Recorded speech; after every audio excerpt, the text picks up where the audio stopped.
Hey everyone, Jordan here from the 3D Print Shop. Did you guys ever think that my ELEGOO section looked too bare?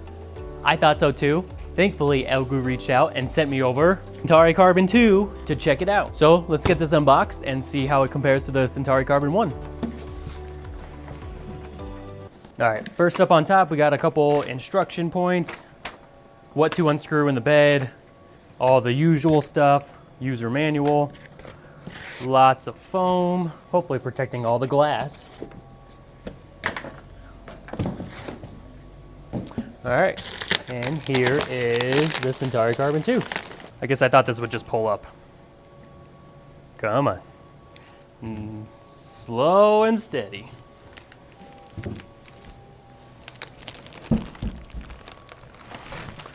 Perfect. And looks like we're all good in the box.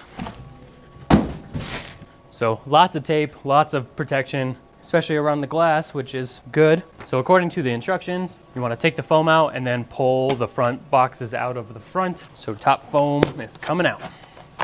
All right, and in the top foam, we have an ELEGOO screen and some extra filament, some lube and extra screws, things like that. Have the AMS connector, some Bowden tubing, PTFE tubing, and now we should be able to pull this out of the front. Perfect. There is lots of foam in here. Like, it just keeps going and going and going. All right, I think I have it all. But wait, there's more. Okay, there's definitely still more foam. All of the pieces, there's the poop chute cutter in the back that you have to assemble. That's new. On that one, it was kind of just already pre-assembled. Got the power cord. More foam. Have the side attachments for the actual filament rolls. Here is, I'm assuming, the bracket to hold the ELEGOO canvas. And there it is. I kind of like how it's see-through. It reminds me of the old Game Boys that you want that option of being see-through. It's cool looking. And more foam. All right, I think we are finally done with the foam. And there's the top cover. I'm gonna set this off to the side for now. And let's get busy putting this thing together. All right, first up, unlock the bed. Good thing they sent some Allen wrenches. Not like I don't have any laying around, but it's convenient to just have right away. So to answer your guys' question, they did send this for free for me to go over in a video. I won't let that keep me from giving my honest opinion on it. Don't worry. As you guys know, I have been enjoying ELEGOO for quite a while. I love their resin printers and I love their Centauri Carbons. So I assume the Centauri Carbon 2 would be a great fit for the store. All right, all the bed screws are out. Now we can take this tape off and put the screen on. Be careful with that ribbon cable. If you bend those, puncture them, it's not good for the cable. Cable is in, screen is on. Next up, we need to put the poop cutter and poop chute in. So we need to align, here, I'll bring you guys in for this. It says we need to align the cutter with all of the screws in the back, kind of like that. These are going to be the shorter screws that they provided. The two shorter screws are going to go into here to lock it into place. There's one, and here is two. And then they also have a couple larger ones to put in the top. All right, after that, we need to install the canvas. They are nicely labeled for you as well. 3 pieces for the canvas, 2 pieces for the mounting bracket. These are the 2 I need currently. So let's put this down and put the long mounting bolts in. Now we can grab the other 3 to mount the canvas onto the printer. Up next, we need to put the holder in for all the PTFE tubes. Kind of just looks like it gets pressed in and then screwed in. So that is like acting like the PTFE tube right here. All right, so once that gets pressed down, we have a couple screws to hold it to the actual extruder. Let's get that first one in. All right, so now that's not gonna go anywhere. And now we can attach our tubing. So it comes with all 4 tubes. There's 1, there's 2, number 3, and number 4. And it looks like they have a little buffer mechanism in here. So that's nice. Just like that Bamboo A1 essentially. And then we have a clip to keep them nice and connected. All right, there's that for us. And so up on top, it goes in here. And then down below, it's gonna go into the back right here, just like that. Now we can work on adding the spool holders. It looks like we have to attach these first, and then these are just gonna slide on. So I got all the screws for them. I'm gonna dump these out and get to work. So number 1 goes right here. All right, so now we just need to finish these real quick. There's number 3, and there's number 4. All right. There's that. And now we just need to get the lid on. So there's the main cover. And then this kind of makes sure it's all enclosed. All right, so once you get that side port connected, this should theoretically enclose the whole thing. Now all we have to do is plug it in. All right, and here we go. All right, time to get this set up. Let's go English. Use a hex key to remove the 3, did that. North America. Gonna set up my Wi-Fi, don't look.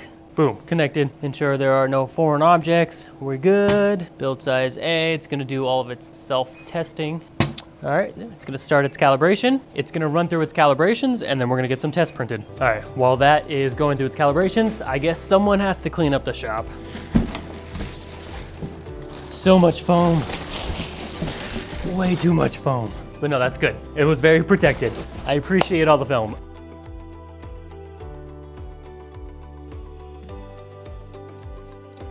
All right, we are cleaned up, all inside a box. I'm honestly loving the aesthetic of this whole corner. It's got the nice Govee LED strip. If you want that link, I'll put that in the description below. I found that off of printables a long time ago, but I couldn't find it again. So if someone else knows where the Centauri carbon nozzle hot end is, can you just put it in the comments and I will link it down for other people to get. But yeah, overall, this was the very first Centauri carbon I purchased myself before I opened the store. So I've had this since it came out. This was the pre-order I bought once they launched the CC1. This one doesn't have an AMS canvas plug in the back at all. And then this was an updated model where it has a couple of the fixes, a better LED bar. It has a swivel on the filament sensor, and then it has the plug for the canvas system when they do get that up and running on these machines. But I do remember opening this. It's such a clean package. I love the darker look, the black tint, the dark gray box, that it's metal too. It just feels like a nice product.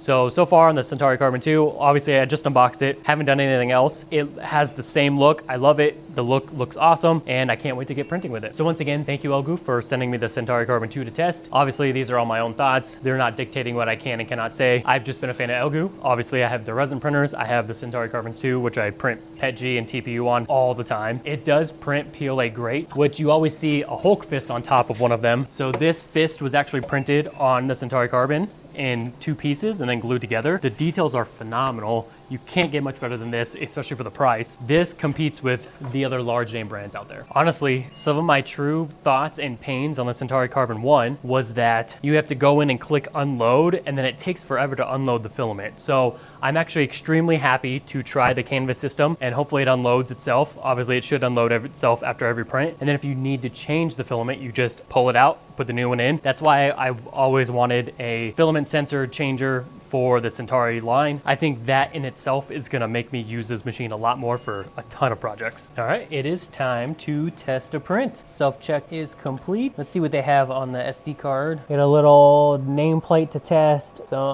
a multicolor benchy and scraper, some otters, and then the typical ELEGOO Centauri, mini Centauri to catch the poop, and the vase that has been coming on all of them. Let's start with this ELEGOO keychain, and it says 2 colors, use a black and a white, but let's get creative. I'm gonna use this ELEGOO blue and green for the actual main body of this. All right, so it's feeding up. And then number 2, for the white for the keychain, I'm just gonna use a neon green from ELEGOO. So for the white part of the keychain, I'm gonna use this neon green from ELEGOO and feed that one up and in. All right, so black, I'm going to pick the first color. Do we actually have to like tell it what it is first? I wish I could just select it. Or do I have to load it first? What are we doing? No. All right, so it's heating it to load it, but I don't know why it's gonna load it if it still has to swap colors anyway. All right, just want you to stop. Cancel. Okay, so filament, we're gonna tell it, I'm just gonna say it's black PLA, and the other one is white PLA, just to trick the system into doing it. And let's print it. There we go. All right, the print has finished. Let's grab this off the bill plate. And check it out. This is how it came out. Honestly, this is a great quality print. The sides look extremely smooth. The bottom looks flat. And yeah, nice multicolor printer. All right, now that we have the first multicolor print off of the Centauri Carbon 2, let's really test it. All right, and this is one of the first prints I needed to do for a client. It's a whole tray. Just looking at some of these parts. Yeah, overhangs aren't the best, but it's hard to do any of those in FDM printing. The sides look smooth. Yeah, overall, I feel like this is a great print. All right, the second file for my client is finished. Check some of these out. I mean, they're solid prints. Some of these overhangs would be tough for any printer, so I can't blame it. Overall, this was a nice batch of prints, and I'm gonna move on to the next project. ELEGOO also sent over a care package of some filament for me to test out, and these filaments have the new RFID tagging on them. So we're gonna test that out on the machine to make sure it works and also learn how to do it for the first time. So like I mentioned, one of the biggest headaches of the Centauri Carbon 1 that I had personally was having to wait and unload each color, and then it would take a while, and then you would have to load each color. So this is should be as easy as just pulling it out, and it is. So thank you for that fix. That's the only reason I wanted an AMS in the first place. I don't mind printing single colors on these as long as I can easily change the filament like this. So same with the green. Pull this one out, and then I had a gray in the back. Oh, that's so nice. I'm gonna use this machine so much. All right, but now let's test the RFID. Let's start with a dark blue. So let's start with a dark blue. I'm gonna snip the end off. And let's see here. So if I select the first one, will it read the RFID? I don't know exactly how this is gonna work. Edit. Ooh. So after you edit, so once it reads it, you pick where you want it to place it. And I'm gonna place it number 1 and hit confirm. And let's see if that took it. Oh, it did take it, so that's perfect. Let's go with the sky blue for number 2. So place the RFID up top, it reads it, and we're gonna put it on spool 2. Confirm, it is now spool 2. And then the last is gonna be to put that on spool 3, and those have been loaded. Should I do the orange? I don't know what I'm gonna make with all these colors yet, but because this one has an RFID tag, I will put it on spool 4. All right, all those have been loaded. They did send over some really cool matte colors, but they don't have that RFID tags right now, so I just wanted to play with that. And it's a really cool feature. It's gonna be very useful, and I'll find these for a different project. All right, and this print finished. Let's check it out. Overall, this coaster looks great. I designed this a while back for my wife, and she loved it. Instead of the orange, it was purple, so it kind of flowed better, but this is what I had in the machine. I still think it turned out great. Let me know what you guys think. All right, and this was all the waste and poop from this machine for printing this coaster. In my opinion, the Centauri Carbon 2 has smaller poops than some of the other ones I've seen around, and the color changes are still phenomenal. There's no bleeding.